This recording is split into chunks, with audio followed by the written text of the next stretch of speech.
Hello everyone, my name is Nether and welcome to part 2 of the Grey Labyrinth. We're going to be exploring some newer areas that I don't even have a map for yet. Why? I don't know. Anyway, so as we go through this beautiful aquarium looking area, we get greeted with a new area with unstable chickens, a new slime, twin slimes, unstable fruit, which will actually pop out of your inventory. Now this place is suffering from a prismatic disruption. You see, prismatic disruptions can be either dangerous or not dangerous or whatever the hell you want to call them. Now, as I said before, I was going to explain what in God's name is that weird flowing ball. Well, if you shoot some unstable plorts through it, you fly up to collect them. As you can see, the unstable stuff is fleeing. You get some prisma plorts. A very difficult resource to harvest because you need to either shoot it through that small thing or find a stabilization gate, which I will show you. Now, we're in a new area, which I like to call the Grey Skull. The Grey, not Grey, the, fuck. Whatever. Anyway, here we have Black Indigonium, which I will read the entry to in a second, and the twin slime, which is a very beautiful slime, which changes color. So let's take a minute to read the entries. First, we're going to go with Black Indigonium.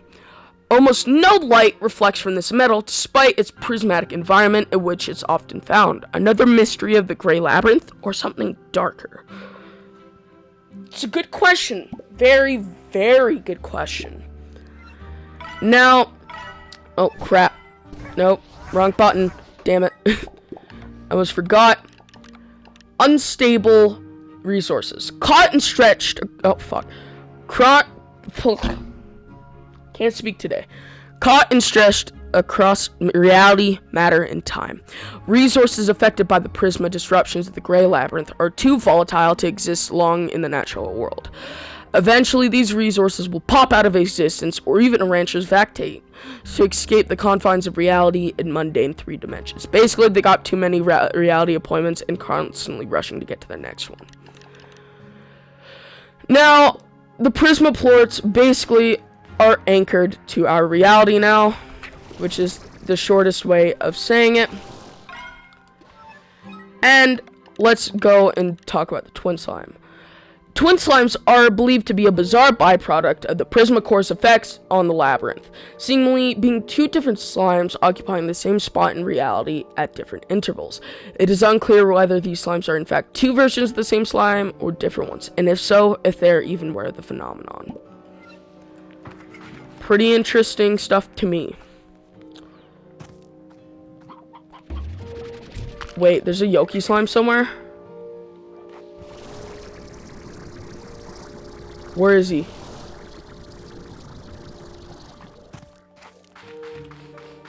Yoki slime. Yoki slime. Oh, god damn it. Would have been a welcome addition. I want more Yokis.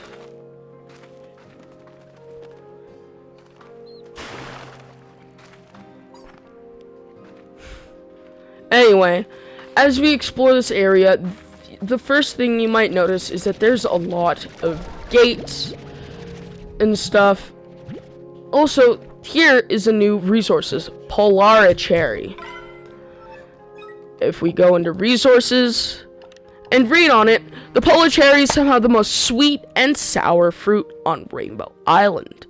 Depending on what side you're looking at when you take a bite, is their flavor profile another strange effect of the labyrinth or a natural variation. It's favored by the twin slime, as you might have guessed. And it is kind of difficult to farm. So this will be a 3-part series where I explore the Grey Labyrinth and how my farms are. I'll be giving a tour of my farms and the new slimes and how they adapt. Die! Now, as you can see, I almost have this unlocked to get to the stabilization gate within. I can explain what that does when I find one naturally, and I'm out of water.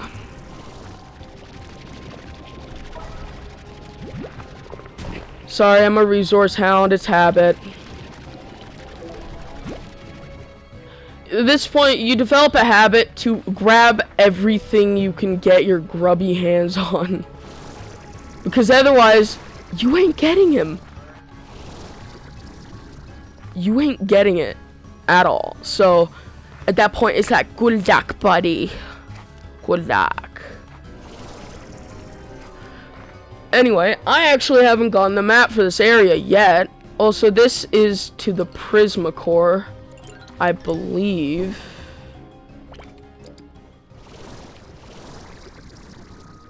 Yep, that's to the Prisma Core.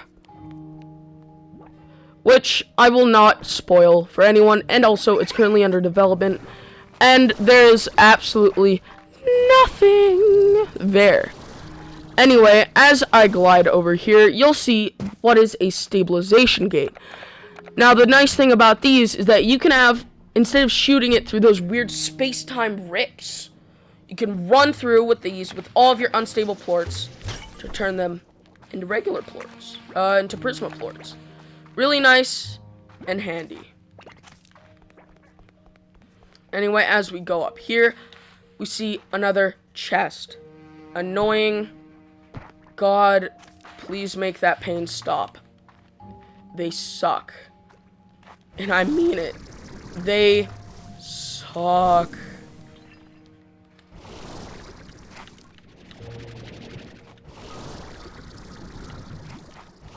Anyway, as we go up here, you can see a bunch of different type of trees. Yokis! Yes! Yes! I don't need aqua glass anymore. I am happy in life. Everything is good.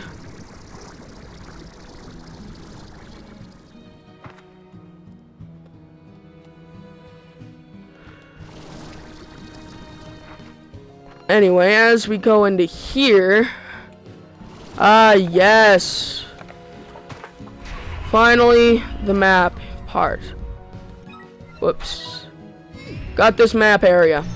Finally. Anyway, this area is very neat because you actually need to explore every different part of the labyrinth in order to even get to the Prisma Core. Now, the Prisma Core is the ending to the game, or area to the game where it's still in development, so us players don't really know a whole lot about the Prisma Core and what it is, but you just need to find the statues which are scattered around the entire map. At least in this area. You need plorts from every slime in every area.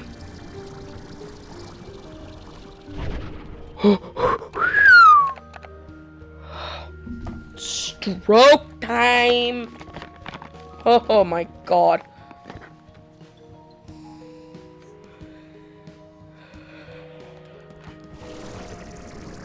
Anyway, apart from my near-death experience, let's go over here. Now, you might notice some old buzzwax that I use for farming these idiots, which I don't care to do enough anymore.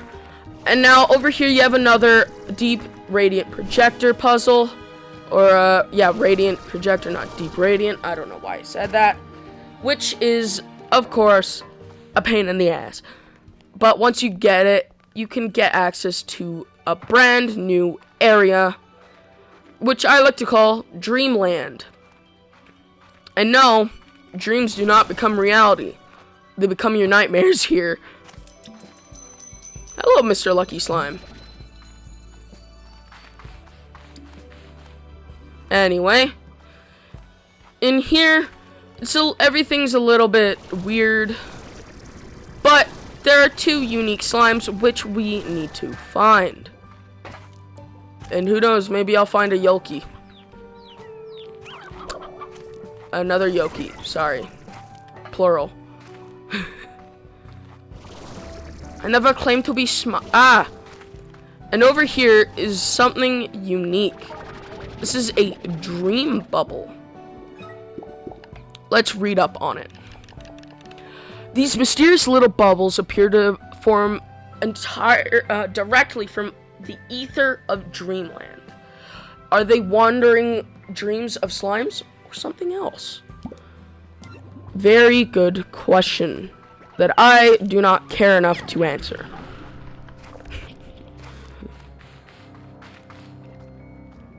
Anyway, we need to go deeper into the dream realm in order to find the new slime, because this area is kind of weak.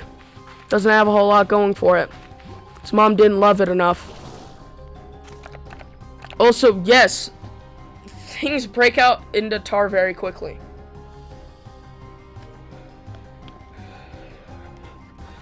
It is entirely annoying, which means you need water on you at all times, so just spit on the tars, I guess. I'm not gonna do it. If you thought I was gonna do it, shame on you. For shame. Now over here is where you will find the Slumber slimes and more twin slimes. Now this area also has a unique resource, which I will get into in unos momentos. Bloop. The Slumber slime. Now let's take a quick reading break. Slumber slimes are found among the puffy pink islands of the Labyrinth's dreamland, drifting in and out of sleep from the strange auras that radiate from them. At first they seem like somewhat lazy hunters, delighting in a chomp of chicken whenever they happen to be awake. However, given the function of dreamland within the Labyrinth, it is possible that Slumber slimes are significantly more powerful creatures, perhaps even dreaming in the world around them into existence as they sleep among the clouds. Now, these slimes can actually put other slimes to sleep if they are in the enclosures, which can be helpful in some situations.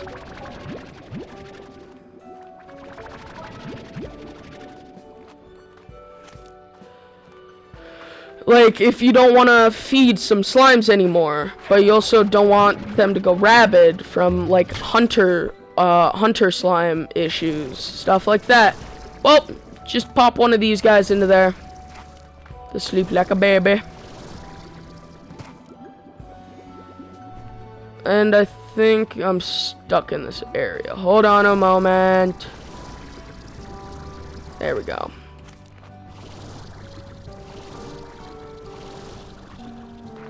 I keep on getting into these close calls, man. I don't have any water. Leave me alone. Oh my god. Okay.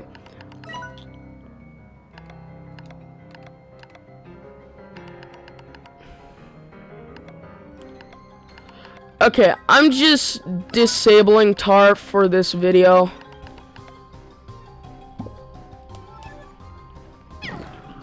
I'm just disabling the formation of tar for right now because I'm getting very, very annoyed. Anyway, I'm gonna get rid of these because over here we have Royal Jelly, a returning resource from, you guessed it, Slime Rancher Uno. Now, in here we have candied hens, which, let's go and take a quick read up on both of these new resources. Candied hens are a mysterious breed of chicken found within the labyrinth. Their unusual sweetness is almost too perfect, as if pulled from the dreams of a hungry slime. How did such a hen come to be in the labyrinth? I do not know.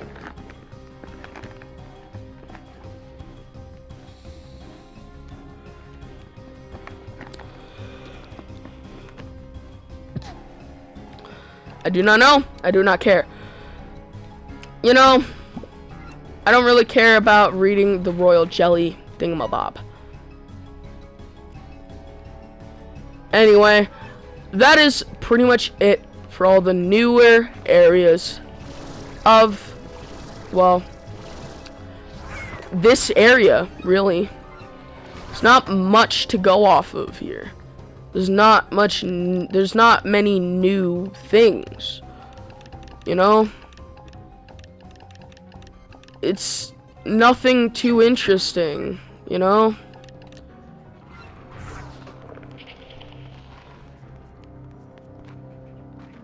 Nothing really standing out. Sure, it's a neat update to this game, but with all intents and purposes, it sucks. There's not much new stuff. Also, there are spots where you can't even suck up water from, and it's annoying the hell out of me.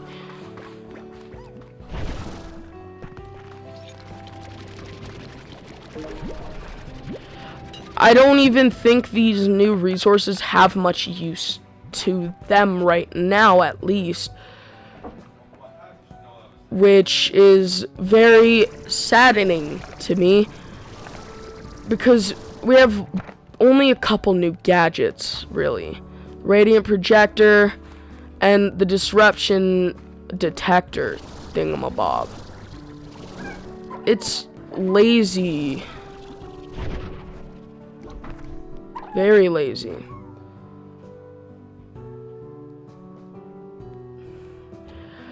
But I can tell that this update, and the visuals are stunning, don't get me wrong, but it's the gameplay lack. It's the lack of gameplay for me that puts this update off. I'm not a fan of the Grey Labyrinth. I hate coming into it. I probably won't ever come back into the Grey Labyrinth because of those reasons. I have no need to come in here anymore because I have all the slimes. I have all of them. Also, it's turning to gold in some parts, which I think is kind of cool. But still, I have no more need of coming into here. And yeah, sure, I could get some new cosmetic items that would be utterly useless to me, which, you know, everyone loves vanity. That's the number one thing in most games. I'm gonna be honest with you. It is a good area. It's a really good area. It just lacks in specific elements that could make it so much better. Alright? Oh, right. Yeah, that area sucks. How do I get out of here? It's also very confusing. And also, I'm in a part where I don't have a map. Yay. But, like, while it is stunning, I mean, just look at these visuals. They are gorgeous.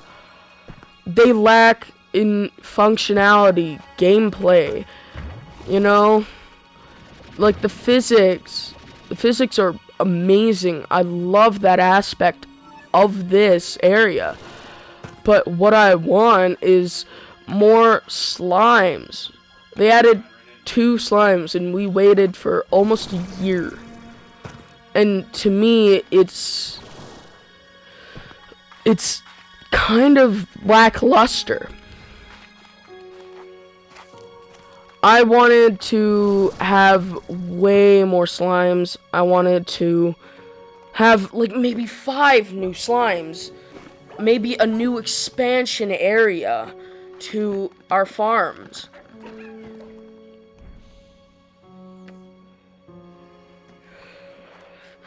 You know, instead we're still with the same areas and just a couple new slimes.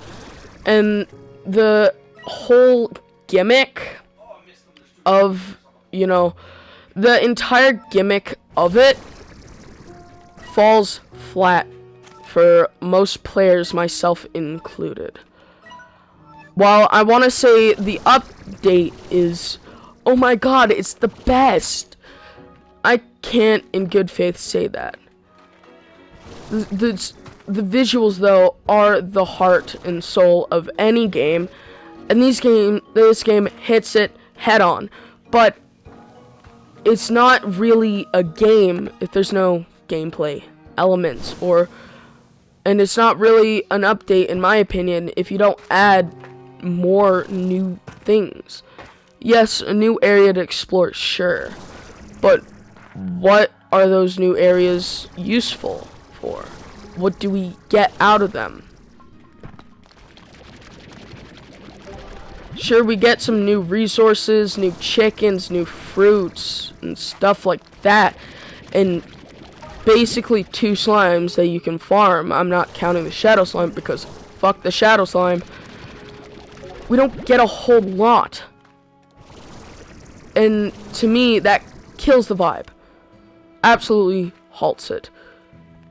While I want this update to be good and better, you know, they poured a lot of effort into it, but in a purely visual aspect. And that's, for me, why I am not a fan of this update. I streamed it myself, opening it live on stream for, I can't remember how long, I believe it was almost 5 hours, give or take.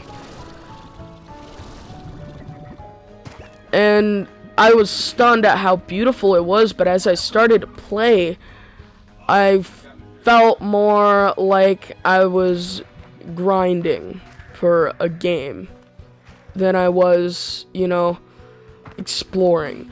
Because when I noticed, and it took me forever to learn how to get shadow plorts, because only in that area behind me you can even find the data point by talking to Gigi how to get it. Anyway, guys, that's gonna be it for part 2 of this, and in the next video I'm gonna be showcasing my ranch, my farm, my slime trap, whatever you want to call it. Thank you all so much for sticking around, and I'll see you in the next one.